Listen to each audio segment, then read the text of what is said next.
দেশের মানুষগুলো সুখে থাকবে, তার ব্যক্তি জীবন শান্তিতে থাকবে, তার পারিবারিক জীবন শান্তিতে থাকবে, তার রাষ্ট্রীয় জীবন শান্তিতে থাকবে, তার সামাজিক জীবন শান্তিতে থাকবে। কিন্তু দেশ স্বাধীন হয়েছে, দেশের মানুষ স্বাধীনতার ফল আজও পর্যন্ত ভোগ করতে পারে নাই, আর অদূর ভবিষ্যতেও পারবে না। একটা কথা বলে রাখি, যতক্ষণ পর্যন্ত আপনি যেই নেতাকে নির্বাচিত করবেন, আপনার নেতার মধ্যে যদি রসুলের আদর্শ না থাকে, আপনার নেতার মধ্যে যদি কোরআনের আদর্শ না থাকে, তাহলে ওই নেতা দিয়ে দেশ স্বাধীন হবে ঠিক, কিন্তু দেশের স্বাধীনতার ফলাফল সুফল জনগণ ভোগ করতে পারবে না, পারবে না, পারবে না। চিল্লায়া বলেন ঠিক কিনা? আসুন, আমরা যদি দেশের মধ্যে শান্তি চাই, খুন খারাপি, ছিনতাই, ডাকাতি, টেন্ডারবাজি, জুয়া, দুর্নীতি দেশ থেকে বন্ধ করতে চাই, তাহলে এখনই আমরা ওয়াদাবদ্ধ হই, শপথ গ্রহণ করি যে আমি এখন থেকে আমার সন্তানকে ইঞ্জিনিয়ার বানাবো, কোরআনের শিক্ষা দিয়ে তারপরে ইঞ্জিনিয়ার বানাবো। আমি আমার সন্তানকে ডাক্তার বানাবো, কোরআনের শিক্ষা দিয়ে আমি ডাক্তার বানাবো। আমি আমার সন্তানকে এমপি বানাবো, চেয়ারম্যান বানাবো, প্রাইম মিনিস্টার বানাবো। কোরআনের শিক্ষা দিয়ে তাকে আমি এই আসনে অলংকৃত করব। যদি আমি কোরআনের শিক্ষার মাধ্যমে আমার সন্তানকে ইঞ্জিনিয়ার বানাইতে পারি, ডাক্তার বানাইতে পারি, এমপি বানাইতে পারি, মন্ত্রী বানাইতে পারি, তাহলেই কিন্তু এদেশের মানুষ স্বাধীনতার সুফল ভোগ করতে পারবে। ঘরের দরজা খুলে রাত্রিবেলা স্বাধীনভাবে নির্দ্বিধায় নিরাপদে সেফটির সাথে বাসায় ঘুমাইতে পারবে। চিল্লায়া বলেন ঠিক কিনা?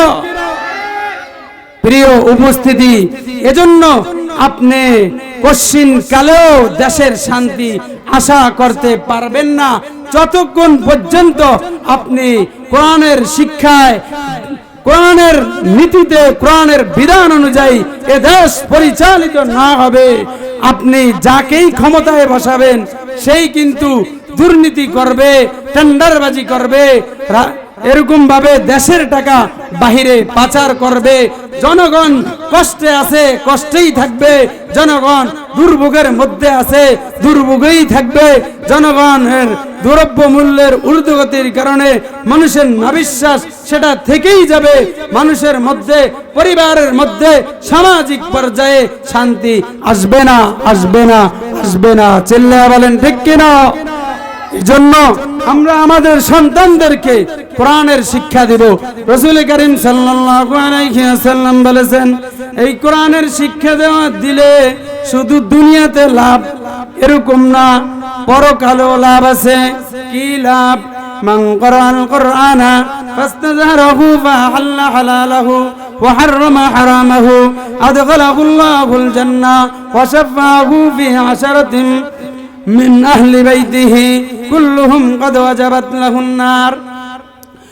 রাসূল করিম সাল্লাল্লাহু আলাইহি ওয়াসাল্লাম বলেছেন, যে নাকি তার সন্তানটাকে মাদ্রাসায় পড়াবে, কোরআনে হাফেজ বানাবে, মান ক্বরাআল কুরআন, কোরআন শিখবে, ফাস্তাযহারাহু ফাআহাল্লা হালালাহু, পরে হাফেজ হওয়ার পরে আপনারা আর আমার সন্তান হালালকে হালাল মানবে, হারামকে হারাম মানবে।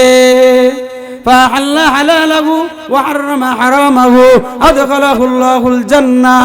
তাহলে আল্লাহর নবী বলেন, ওই হাফেজে কোরআনকে আল্লাহ তাআলা জান্নাতের মধ্যে প্রবেশ করায়া দিবেন। সুবহানাল্লাহ। শুধু তাই নয়, ওয়াশাফাহু ফি আশরাতিন মিন আহলি বাইতিহি কুল্লুহুম ক্বাদ ওয়াজাবাত লাহুন নার। যার সন্তান কোরআনে কারিমের হাফেজ হবে, ওই হাফেজের পরিবারের মধ্যে এমন 10 জন লোক যারা নাকি দুনিয়ায় এত পরিমাণ অন্যায় করেছে, অপকর্ম করেছে, জুলুম করেছে, গুনাহের কাজ করেছে, যার কারণে তাদের জন্য দুনিয়াতেই জাহান্নাম ওয়াজিব হয়ে গেছে। এখন ওই হাফেজে কোরআন কাল কিয়ামতের ময়দানে দাঁড়িয়ে যদি ওই 10 জন আত্মীয় সম্পর্কে আল্লাহ তাআলার দরবারে সুপারিশ করে যে আল্লাহ আমার এই 10 জন অমুক অমুক আমার আত্মীয়, আপনি তাদেরকে মাফ না করে তাকে আমার সাথে জান্নাতে না দিলে আমিও জান্নাতে যাব না। রাসূল বলেন সাথে সাথে ওই হাফেজে কোরআনের সুপারিশ আল্লাহ তাআলা কবুল করে ওই 10 জনকে আল্লাহ তাআলা জান্নাতের মেহমান বানায়া দিবেন। বলি সুবহানাল্লাহ। শুধু তাই নয়, যার একটা সন্তান কোরআনে হাফেজ হবে, ওই হাফেজে কোরআনের বাবা মাকে রাসূল করিম সাল্লাল্লাহু আলাইহি ওয়াসাল্লাম বলেন কাল কিয়ামতের ময়দানে এমন একটা নূরের টুপি পরিধান করানো হবে, যেই নূরের টুপিটা এত বেশি আলোকিত হবে, এত বেশি আলোকিত হবে, যেই দুনিয়ার সূর্য কি পরিমাণ আলো, দুনিয়ার এই সূর্যটাকে যদি দুনিয়ার কোন রুমের মধ্যে ঢুকিয়ে দেওয়া হয় তাহলে ওই রুমটা কি পরিমাণ আলোকিত হবে, তার চাইতে বেশি কাল কিয়ামতের ময়দানে যেই হাফেজে কোরআনের বাবা আমার মাথায় নূরের টুপি পরিধান করানো হবে, ওই নূরের টুপির আলো দুনিয়ার এই সূর্যের চাইতে হাজারো গুণ বেশি আলোকিত হবে। চিল্লায়া বলি সুবহানাল্লাহ। তাহলে আপনি আর আমি আমাদের সন্তানকে যদি মাদ্রাসার মধ্যে পড়াই, হাফেজে কোরআন বানাইতে পারি, তাহলে দুনিয়া তো লাভ, পরকালও লাভ।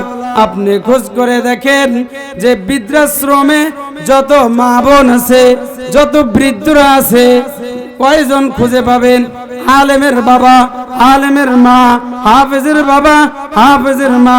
একজনও খুঁজে পাবেন না।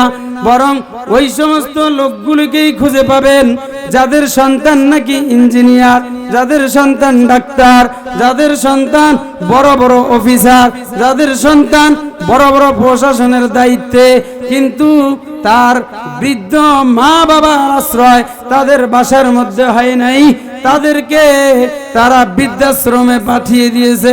চিল্লায়া বলেন ঠিক কিনা? কিন্তু যদি তারা এই সন্তানগুলিকে ইঞ্জিনিয়ার হওয়ার পাশাপাশি কোরআনের শিক্ষা দিত, ডাক্তার হওয়ার পাশাপাশি কোরআনের শিক্ষা দিত, তাহলে আজকে এই সন্তানগুলো নাস্তিক হইতো না, বাবা আমাকে বৃদ্ধাশ্রমের বাহিরে রাখতো না। চিল্লায়া বলেন ঠিক কিনা? আল্লাহ তাআলা আমাদেরকে বুঝে শুনে আমল করার তৌফিক দান করুন। আমিন। ওয়া আখিরু দাওয়ানা।